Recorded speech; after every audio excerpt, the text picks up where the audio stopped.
Hello everyone. Welcome back to STS, Science, Technology, Economy, Strategy 등을 고민하는 곳입니다.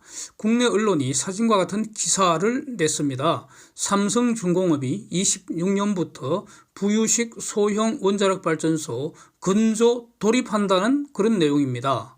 그래서 댓글로 이걸 문의를 해주신 분이 계셔서 그래서 그 패스트 컴퍼니라는 그 원문도 보고 했는데요. 저의 판단은 국내 언론은 오보 같고요.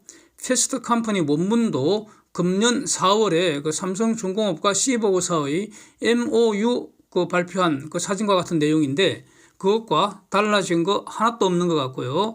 그냥 저 패스트 컴퍼니는 이것저것 섞어서 기사 하나 작성한 것으로 이렇게 평가하겠습니다.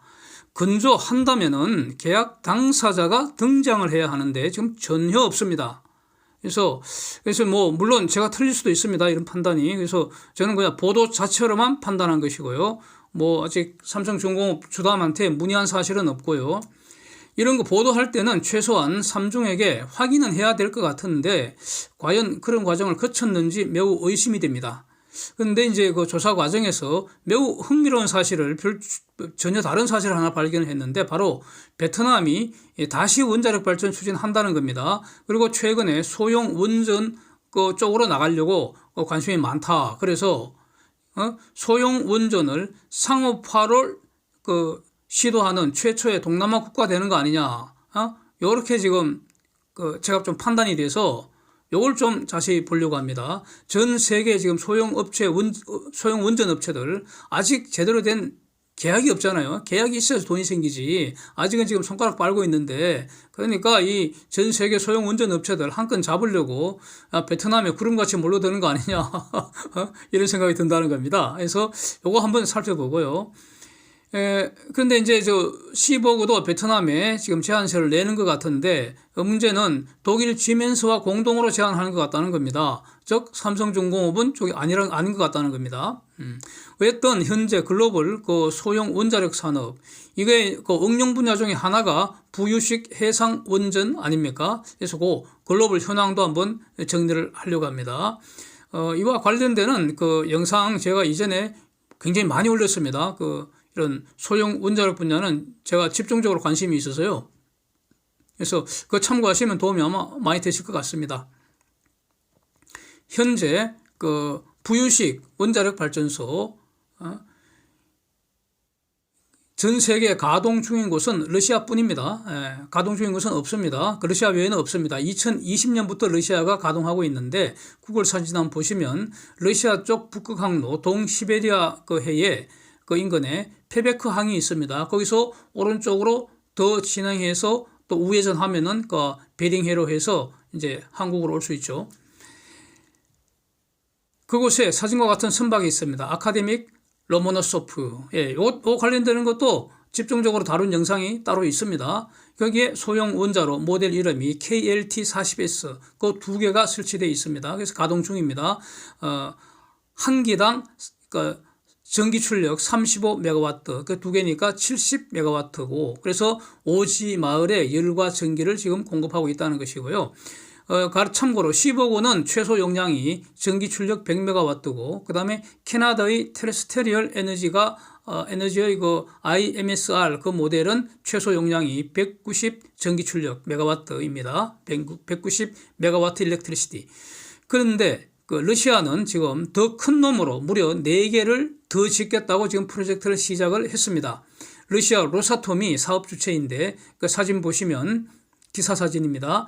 바지선은 중공에서 제작을 하는데 중공의 윌슨 중공업 그 조선소에서 금년 8월에 22년 8월에 킬 레잉 세리머니라고 이제 그 건조 들어가는 그 행사하는 그 모습입니다. 그래서 27년 가동 목표로 어디에 설치하느냐, 바임스카야 지역에 구리광산도 있고 금광산도 있는데 거기에 한 기당 105메가와트 일렉트리시티 이 정도 그 용량으로 에너지를 공급한다는 것이고 이게 지금 C보고하고 이제 비슷한 용량인 것 같습니다. 그런데 4세대 소형 원전은 아니라는 겁니다. 뒤에서 가압 경수로용 원자료 RITM-200S라는 요거를 설치를 한다고 보도가 됐으니까 경수로 타입이니까 4세대는 아닌 것으로 보인다는 것이고요. 그러면 이제 이거 그 바지선은 어느 정도 규모냐?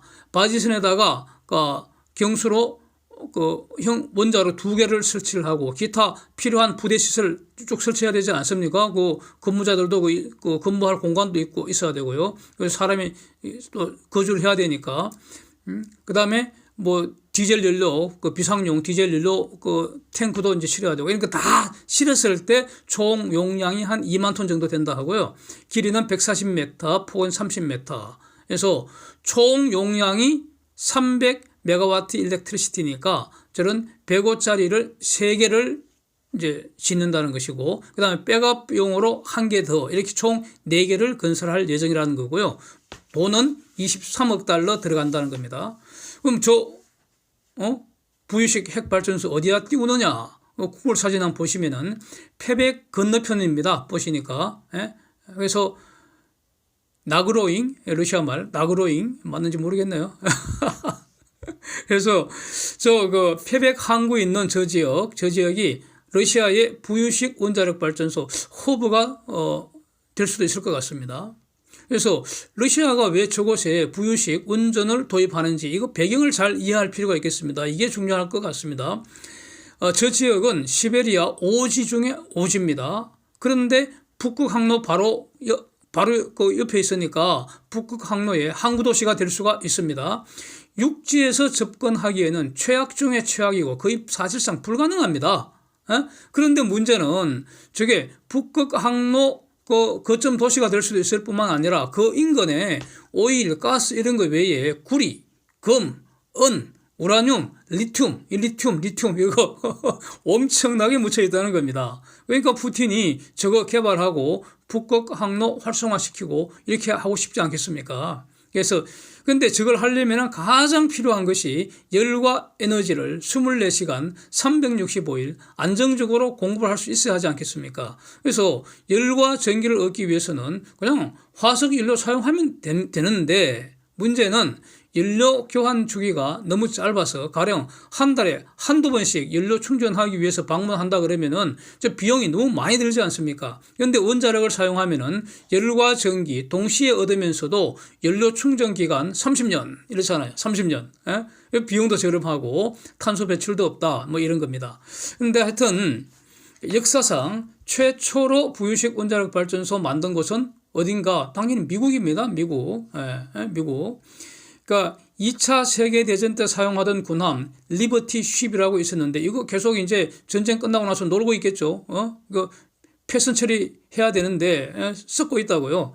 그런데 이제 1960년대 미군이 놀고 있는 썩어가고 있는 저 리버티 쉽을 부유식 원자력 발전 용도로 전환 사용을 했다는 겁니다. 거기에 가압 경수로인 MH1A를 설치를 하고요. 그래서 그 프로젝트 이름을 스투기스라고 이름 붙였습니다. 이게 최초로 만든 부유식 원자력 발전소입니다.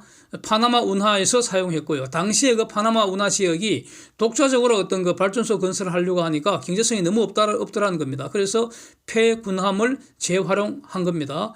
그래서 저걸 하면서 이제 경험한 것이 해상에서 발전해서 육상의 군대와 민수용으로 에너지 공급하는 이 모델이 실은 가능하구나, 유용하구나 이런 걸 이제 확인을 했다는 겁니다. 하여튼 그런데 그 후에 이제 그 지역, 파나마 운하 지역이 계속 이제 발전하면서 드디어 육상에다가 영구, 퍼머넌트 발전소를 건설했다는 겁니다. 그러니까 부유식은 이제 필요가 없으니까 1976년에 셧다운 시켰다는 겁니다. 그런데 요즘 어떤가 상황이 달라졌죠. 지금 안전성, 경제성을 획기적으로 개선했다는 4세대 소형 원전 SMR이 지금 나오기 시작한다는 겁니다. 이 SMR은 각각 다른 이론적인 원리에 기반해서 6개의 기본 모델이 벌써 대략 한 20여 년 전에 다 공개됐습니다. 기본 모델은. 그래갖고 이제 세계 각국이 입맛대로 골라서 지금 연구개발 하고 있고 상용화 먼저 하려고 했다. 상용화를 해야 돈이 들어오니까요. 모든 것은 시장입니다. 시장에서 팔려야지 살아남죠. 그래서 상용화 먼저 하려고 거의 지금 전쟁 같은 경쟁을 하고 있는 이런 상태입니다. 그래서 이런 거 이제 자세히 다룬 영상을 여러 개 올려뒀습니다. 뭐 이론적인 것도 있고요. 주요 기업들도 있고요. 주요 모델들도 다 있습니다. 그래서 참고하시면 되겠는데, 그래서 이 소형 원전을 상용화시키는 방법 중에 하나가 바로 부유식 해상 원자력 발전소 아니겠습니까? 원자력을 선박의 추진 동력으로 사용하는 것과는 완전히 다른 것이죠. 그래서 굳이 원자력이 아니더라도 이 섬 지역은, 외딴 지역, 섬 지역은 이런 곳은 전력을 얻기 위해서 디젤 발전기 돌리면 됩니다. 또 열이 필요하면은 기름 태워서 보일러 가동하면 됩니다. 지금 다 이렇게 하고 있지 않습니까? 그런데 이런 발전기나 기름 보일러를 바지선에 실어서 해상에 정박시켜버리면 그게 바로 부유식 열병합 발전소 되는 거 아닙니까? 그래서 지금도 이렇게 하는데 아무 문제 없는데, 문제는 저렇게 되면은 연료 보충하느라고 수시로 보급선이 들락날락 해야 되고요. 탄소 배출도 많아지니까, 원자력으로 하면은 연료는 뭐 한 20-30년 만에 한 번만 보충해주면 되고, 탄소 배출도 없고 장기적으로 더 경제적이다. 뭐 이런 겁니다. 그래서 소형 원전 업체들이 아직 지금 매출이 없잖아요.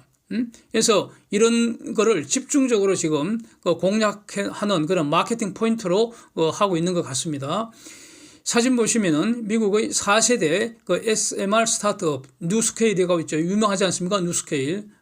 뉴스케일. 제가 여러 번 여기서 만드는 원자로 모델도 많이 소개를 한 걸로 이렇게 알고 있습니다. 여기서 이 뉴스케일이 캐나다 기업 프로디기 클린 에너지하고 공동으로 자기들도 부유식 원자력 발전소 진출한다 이렇게 홍보하는 보도입니다. 그래서 지금 여기저기 다 하고 있으니까 우리도 한다 이렇게 명함 내미는 그런 상황으로 이해되고요. 보도에 있는 그 사진은 개념도입니다.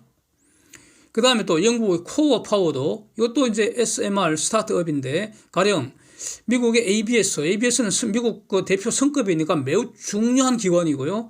DOE는 Department of Energy, 연방 에너지 부서입니다. 연방 정부입니다. 연방 정부의 부서입니다. DOE 에너지부. 그 다음에 NRIC는 미국의 연방 원자력 연구기관이잖아요. 그 다음에 MIT의 에너지 연구실하고, 그 다음에 아이다호의 국립 연구실이 있죠. 이게 다 합쳐서 원래는 여기서 상업용 선박을 소형 원자로로 추진하는 것을 지금 도입하려고 이걸 지금 했는데, 거기에서 플러스해서 좀 전에 말씀드린 이런 곳에서 미국 해상에다가 부유식 핵 발전소 띄우자 이 프로젝트를 가동을 했다는 겁니다. 여기에 영국의 코어 파워도 자기들도 한 달에 끼었다. 우리도 참여한다. 우리 기술 수준이 이 정도다. 이렇게 홍보하는 보도입니다. 그래서 이런 부유식 해상 원자력 발전 한다는 그런 스타트업은 굉장히 많이 있는데, 지금 보시는 이런 것들은 비교적 최근에 나온 것이어서 이렇게 캡처해서 소개해드리는 것이고요. 다른 것도 많이 있습니다. 근데 이제 매우 흥미로운 게 있다는 겁니다. 바로 베트남이 이전에 원자력 발전소 추진하다가 취소시켰는데 다시 추진한다는 겁니다. 그것도 소형 원자력을 노리고 있다는 겁니다. 베트남 같으면은 1995년부터 핵발전소 건설을 추진을 했는데, 근데 뭐 베트남은 돈이 있습니까? 기술이 있습니까? 그래서 가령 돈은 일본이 되고 기술은 러시아가 되고, 이렇게 2006년부터 러시아, 일본 등이 돈과 기술 투입해서 쭉 건설하려고 이렇게 추진을 하다가 2016년에 베트남이 취소해버렸다는 겁니다. 그 이유는 due to economic condition in our country today. economic condition이 뭔지, 하여튼 economic condition 때문에 뭐 이유를 내세워서 취소해버렸습니다. 그래서 나가리 됐는데, 원전 취소한 대신에 베트남은 가스와 석탄으로 이제 에너지를 공급을 해왔다는 겁니다. 그런데 이제 22년 초에 베트남이 2030년까지 국가 에너지 믹스 전략을 수립하는 과정에서 이제 진짜 원전은 거스를 수 없는 대세이다. 뭐 이렇게 해서 하면서 소형 원전 쪽으로 SMR 쪽으로 다시 추진을 하기로 이렇게 정책을 결정을 했다는 겁니다. 그러니까 어떻습니까? 베트남이 소형 원전 적용하는 구체적 시장이 되는 거 아니냐? 어차피 베트남이 자기들이 소형 원전 그 자체를 개발할 수는 없잖아요. 소형 원전을 개발한 다른 곳에 그 업체들이 이제 불을 켜고 달려들겠죠. 한 건 올려야 되니까. 어디다가 짓느냐? 달랏, 낫장 이런 게 있는 그 베트남 닌투안 지역의 핵 발전소 프로젝트 지금 구체적으로 논의하고 있다는 겁니다. 여기 매우 주목이 됩니다. 그러니까 이제 여기에 그 15억 등이 야 육상에 짓지 말고 해상에 지어라 이러면서 자기 모델을 제안서 들이민 것으로 보입니다. 부유식으로 해라고. 근데 요 제안서 들이밀 때 삼중이 집어넣다기보다는 독일의 시멘스가 같이 짝꿍이 돼서 들이민 것 같다는 겁니다. 삼중은 빠진 것 같다는 겁니다. 삼중 이러면 안 나오거든요. 그러니까 근데 저기서 보면은 사실 저 부유식 해상 원전 프로젝트에 삼중은 있으나 마나 하잖아요. 삼중이 할 일은 결국 바지선 만들어주는 거 아닙니까? 바지선은 누구나 만들 수 있잖아요. 뭐 현대나 대우도 만드는데 아무 문제 없잖아요. 지금 이게 솔직한 평가 아닙니까? 그래서 이 부분 올 초부터 이제 삼성중공업 원자력 진출 전략을 말씀을 드릴 때 계속 수시로 한 번씩 지적을 했던 내용입니다. 그러니까 삼성중공업의 독자적 원자로 모델가 필요하다. 근데 지금 없다. 이게 이제 한계라는 거죠. 하여튼 지금 베트남 분들 엄청 헷갈릴 것 같습니다. 저걸 육상에 짓나 해상에 띄우나 이런 건데 제가 딱 보기에는요. 저건 해상은 아닌 것 같습니다. 해상에 띄워버리면요. 육지로 송전망 일방향으로 딱 갖추어야 하는데 육지에 세우면은 사방으로 송전할 수 있잖아요.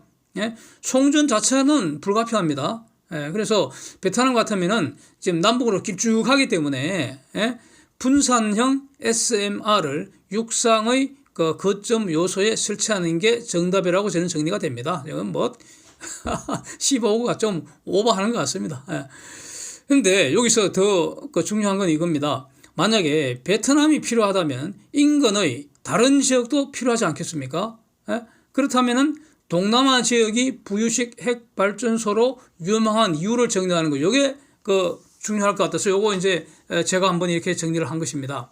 지금 부유식 핵 발전소 대체제라고 할 수 있는 게 풍력, 태양광 이런 겁니다. 그런데 풍력, 태양광은 단점이 특히 두드러집니다. 저 동남아 지역에서는 저기는 우기가 있습니다. 우기.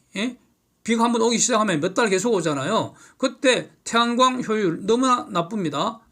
태양광은요, 원자력은 24시간 365일 에너지를 발생하는데, 가령 태양광은 하루 중에 평균 12시간은 밤입니다. 전기 없습니다. 에너지 없습니다. 그리고 비가 오면은 에너지 없습니다. 돈 왕창 투입해서, 발전소, 태양광 발전소 지놨는데, 밤에는 꽝, 비가 오면 꽝. 그러나 밤이나 비가 오나 에너지는 필요하거든요. 풍력도 마찬가지죠. 바람 안 불면 꽝입니다. 그래서 이 에너지 발생이 불규칙적이다, 간헐적이다. 이게 매우 치명적인 단점인데, 그래서 반드시 백업 에너지원이 필요하고 그걸 위해서 원자력이 가장 경제적이다 이런 뜻입니다. 에너지는 뭐 바람 유무, 태양 유무 관계없이 24시간 365일 공급할 수 있어야 하는데 이거 충족하는 것, 이거는 원자력도 있고 화석연료도 되는 거 아닙니까? 24시간 365일 공급하잖아요. 화석연료도.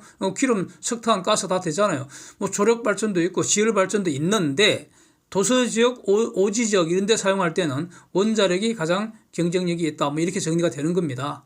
그렇습니다. 그래서 지금 베트남이 떠오르면은 동남아 지역이 전부 소형 원자력 부유식 해상 발전 시스템 잠재적인 시장이 될 수 있다 이런 겁니다. 그래서 시장성은 충분한데 삼성중공업이 지금 한계가 있는 거 아니에요, 그죠? 독자적으로 빨리 MSR 이 모델을 가지고 해야 되는 거 아니냐 이겁니다. 근데 아직까지 작년부터 발표는 많이 했는데 아직까지 별 진전된 게 없는 거 아닌가 이렇게 저는 그 판단이 됩니다. 예?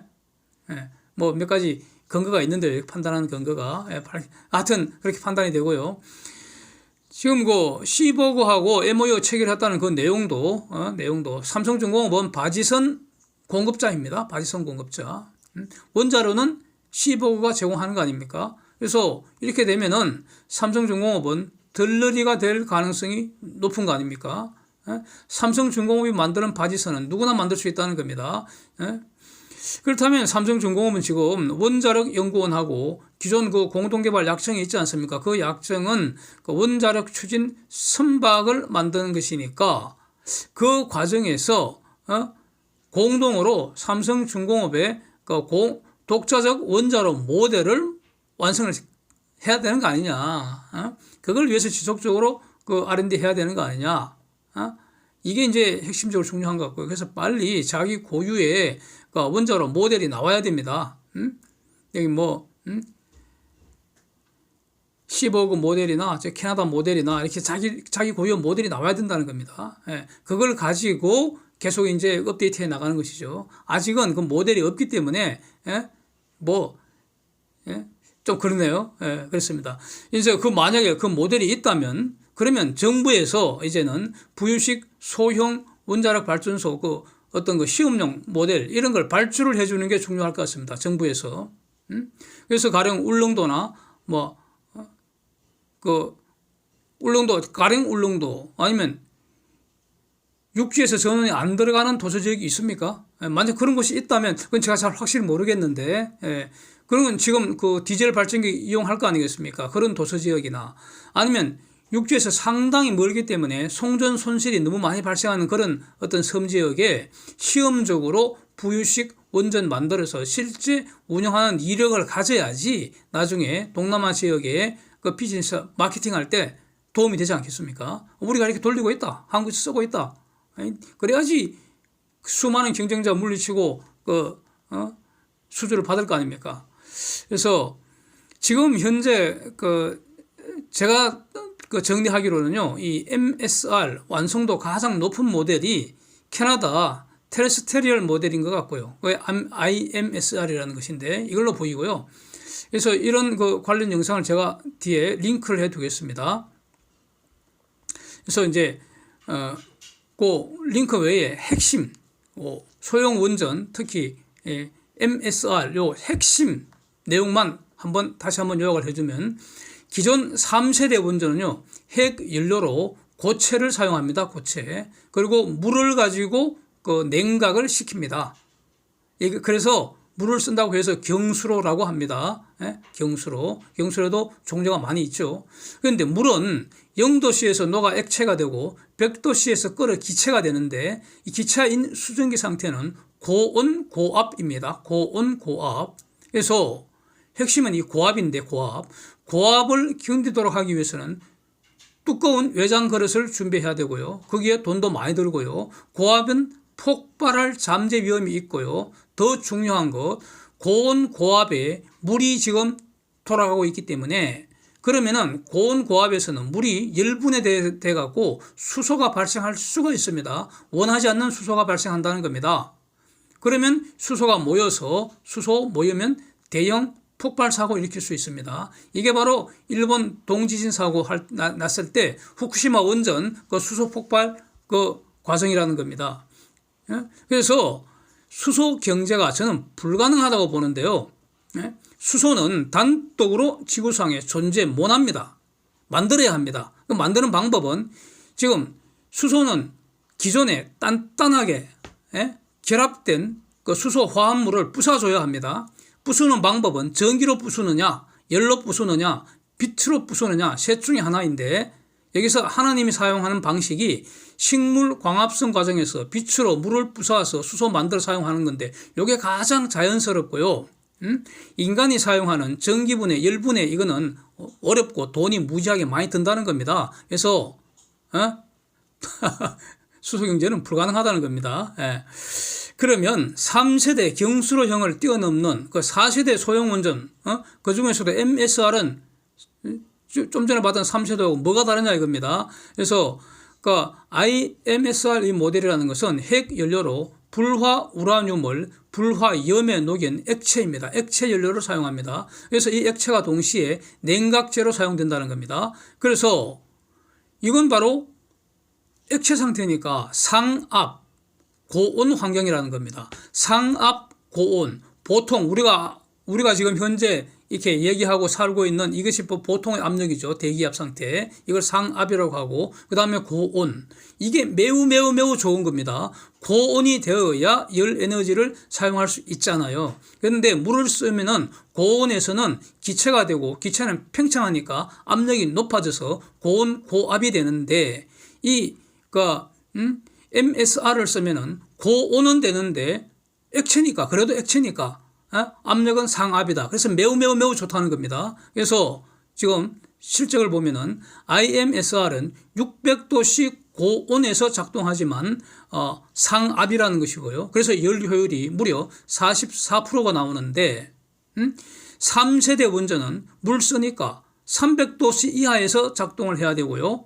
이거는 600도보다는 저온입니다. 그런데도 300도씨는 물은 100도씨에서 끓여서 기체가 되어버리니까 고압이 된다는 겁니다. 그래서 열 효율은 33% 이하라는 겁니다. 그러니까 4세대가 압도적으로 좋습니다. 그리고 안전합니다. 그 다음에 그 C594의 CMSR 이 모델이라는 것도 핵 연료는 그러니까 불소염을 사용합니다. 우라늄을 불소염에 녹인 액체로 사용하는 것이고, 여기서 이제 그 C594의 특징은 이 중성자 속도를 낮춰줘야 되는데, 그러니까 감속제를 쓰는데, 보통 감속제는 흑연을 쓰는데 말이죠. 여기서는 수소나 나트륨을 쓴다는 겁니다. 액체 상태로. 그렇습니다. 이렇게 이제 정리를 하고요. 지금 오늘도 다우가 추가로 400포인트 이상 급등을 했습니다. 그래서 제가 이전에 여러 번 말씀드렸습니다. 이번 랠리는 그러니까 다우 지수가 선봉이 될 거다. 이렇게 여러 번 말씀드렸고, 놀랍지는 않고요. 주목되는 것은 이제 그 원달러 환율이 드디어 1,393원으로 1,400원 밑으로 이제 내려섰습니다. 저는 그 원달러 환율을 1,450원 돌파하기 힘들 거다. 1,500원 절대 안 간다. 못 간다. 이렇게. 그래서 뭐 1,400원대 있고 그럴 때 지금이 원달러 환율 역사적 고점이다. 그러니까 달러 선물 매도하기에 너무너무 좋은 때다. 이렇게 여러 번 말씀드렸지 않습니까? 거의 뭐 한 달 이상 말씀드렸는데.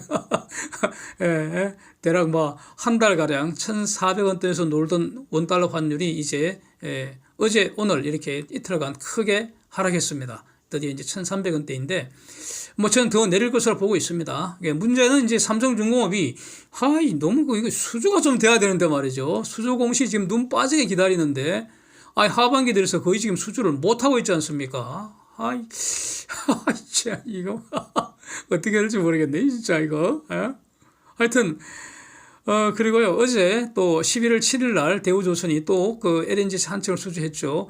가만히 보니까 원화로는 사상 최고치인데 달러로는 2억 4,900만 불이니까, 왜 지난 10월 21일 날 수주한 게 달러로 2억 5천만 불이었잖아요. 그래서 뭐 2억 4,900만 불이나 2억 5천만 불이나 여전히 지금 2억 5천만 불 그 근방에서 지금 사상 최고치 수준 유지하고 있다. 즉 그 선가 상승세는 여전하다. 이렇게 확인된 것으로 이렇게 정리할 수 있을 것 같습니다. Thanks for watching. See you next.